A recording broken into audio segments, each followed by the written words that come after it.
Hello everyone. Welcome back to Wisdom Tutors Academy. Today we are learning N family words. N family words. E says YN says N family words. Again, N family words. We have den, hen, man, pen, ten. Den, hen, man, pen, ten. D says D. N, den. D, N, den. D plus N gives us den.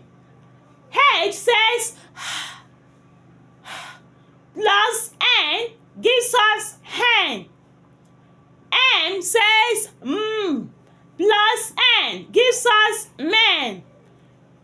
P says P plus N gives us pen.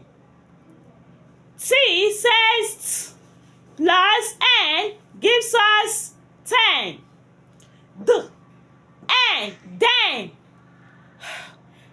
N, hen. N, man.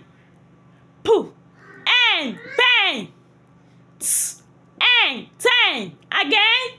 D, N, den. N, hen. N, man. P, N, pen. T, N, ten. Can you read it again? D, N, den. N, hen. N, man. P, N, pen. T, N, ten. One more time. P, D, N, den. H, N, hen. N, man. P, N, pen. T, N, ten. Den, hen, man, pen, ten. Great children! Please don't forget to subscribe for more phonics lessons. Thank you.